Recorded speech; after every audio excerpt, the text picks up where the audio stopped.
Hey everybody, welcome back to the channel. My name's Andrew. Today we're going over day 3 of Admin of Cybers 2024, and we are still going over log analysis, and we're still inside Elastic ELK. So, very great video done today by David Alves Web is his YouTube handle.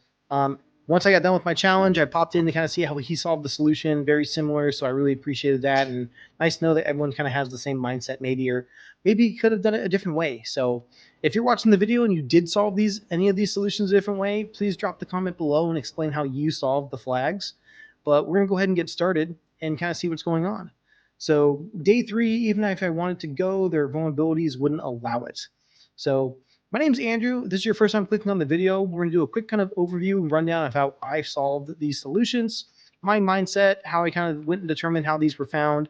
And then I'm going to kind of even show you a fun, cool tip on specifically for this one, our remote code execution, how you can leverage Nano on command line to get your script created and then run that onto your challenge today. So awesome. Well, let's get started. So we see that late one Christmas, the glitch had a feeling that something had been forgotten and she stared at the ceiling. So a fun little passage they created, and it looks like we're going to be looking into some logs for the Frosty Pines Security Operations Center for an alert they saw that there was some concern for. So learning objectives for this video is going to be learning log analysis, tools like ELK, learning KQL and how it can be used to navigate logs using ELK, and then learning about remote code execution and how this can be done via insecure file upload. So let's go ahead and get started into these. So specifically, as TryHackMe always does, it starts pointing to the domains and where you need to get into in order to get everything set up on your dashboard. Once you get into your dashboard, you're going to be pivoting between the Warville Bales and then the Frosty Pines Resorts for your logs. So specifically, what I went into this today is our first 2 questions that it's going to ask is, I'm not going to scroll down because I want to show the answers. We're going to talk about them here in a second. Is where was the shell.php stored in the full directory path? And then what was the IP address that accessed it? And so the way I went about this is, first off, it has you set your ranges from, I think, just for October 1st to October 2nd. I went ahead and kicked that a little bit further back, jumping to September 30th to October 4th. And I went here up onto our search filter up here for KQL, and we know we're looking for a shell.php. So I went ahead and went to a message, and then I'm looking and you put into quotes shell.php. And then I went ahead and down here to our popular client list, and I clicked in here and I filtered it that way. Is how I ended up solving this. So as we can see, the 10.11.8334 was pretty active with this, about 92% of it. And then we see this 10.9.254.186. So as we can see, it looks like for our first solution, we see that the PHP was stored in the media image rooms, which, going through your hint, it also gives you the hint of where our image is stored. Second, we see the 10.11.8334 doing these gets on the command to get that on the Frosty Pines THM media image rooms. So those are your first 2 solutions for your first 2 flags.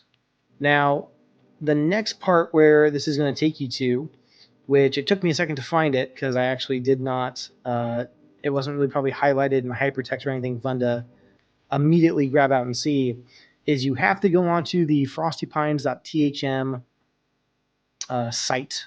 So we'll pivot to there real fast. Here we go. So frostypines.thm about us.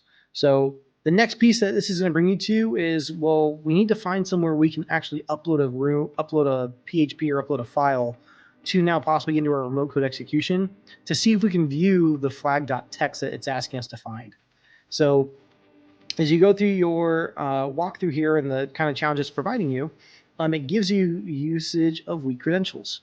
So we see admin, administrator, admin at domain name, and then your basic passwords. So as we navigated here through our site, we're trying to find some place that you can upload a room, maybe request or something, and it doesn't look like we have availability with that with the privilege that we need to. So we need to try to get in as a admin or some user. So as you can see, I was able to get admin access. The answer and way you can get into it is within this box right here. So I'm going to let you guys determine which username and password you were able to use to get into this site. Now, we get in as our admin account now. So now it looks like we have our admin dashboard. So let's see if there's something in here that we can now leverage or get into to upload a file. And it looks like here on the add new room, we see that there is this no file select, or we have this download that we can do to get a file onto it. So we are going to create a hosting. We'll call this room 444. Shout out if you know what port that's for. And we're going to call this the remote code room. Now, we have to upload a PHP file, though, in order to exploit this for our remote code execution, correct? So, TryHackMe did a great job, and thankfully for us, they already created our exploit RCE via a file upload script right here. Now, there's two ways that you can go ahead and get this file onto this download. One is, we'll call it the boring way, and you can quickly just go here, copy this text, minimize this, going to your dashboard or the desktop within the machine you're in, and just make any type of thing you need to for it. Or we can do it the cool way, and we're going to go ahead and open up command line. We're going to type in nano, which is a text editor that you can have on your command line here. And we are going to go ahead and name this remote code.php. And that's going to open up our text editor with our new file named remote code.php. And actually, I jumped ahead too far. First off, we're going to go ahead and put this on our desktop. This is where I want to have this at. So CD desktop. Now we are going to go ahead and do our nano remote code to PHP. And now we have our text editor opening it in our nano. So we are going to head and copy pasta our fun PHP exploit vulnerability we have in here. We're going to hit Control X, which is asking us to save or modify what we just did. We're going to hit the Y button, and you're going to hit Enter. Now, if we do an ls, we see that we see my shell.php I did from previously, and then for today's video, we're doing the remote code2.php that I can now kind of show you what's going to happen. So we'll go back in here into our add room, and we are going to, jumping ahead. Click on that. We're going to go to our desktop. So it looks like we're not seeing our file. So we're looking for all supported types. But yeah, where's our PHP file we just made? Quickly just go down here to supported types. We're going to all files. And now we can see everything. We see my shell. We see the remote code 2. We're going to go ahead and click on that remote code 2.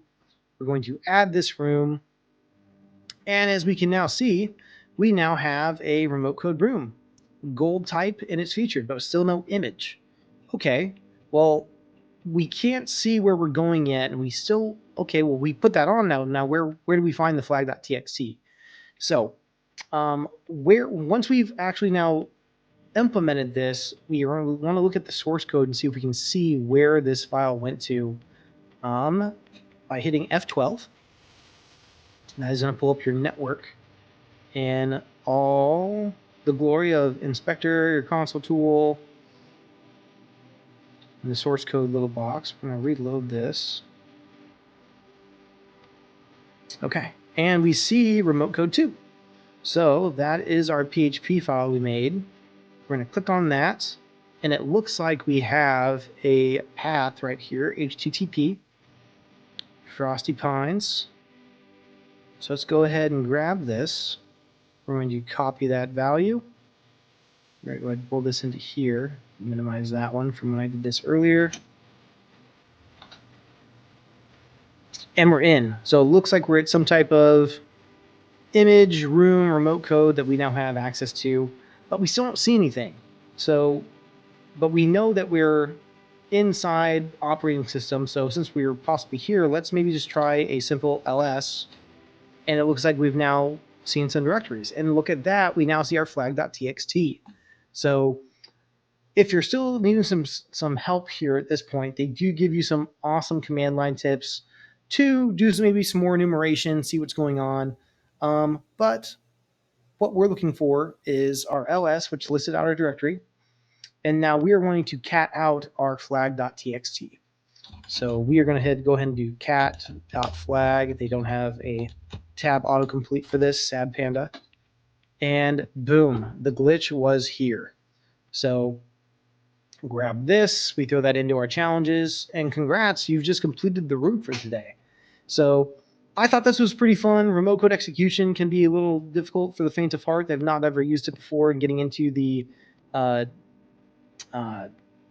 back end of things and getting into running these and never using Nano, or maybe not knowing or understanding how this all works. So I thought it was a pretty fun room. I thought it was decently challenging. It took me a second to jump into my source code to review the network traffic to see where my PHP file went. So, but I think overall, nonetheless, really enjoyed the room today, and would love to hear your comments on the video below to see kind of where did you get stuck, how did you solve this solution if you maybe went a different route, and yeah, love to hear the struggles and headaches you guys went through. So really appreciate you sticking around for the video. Go ahead and drop a like, comment, subscribe, and then I'll catch you guys on our day 2 of Advent of Cyber for the next room. Keep hacking, y'all.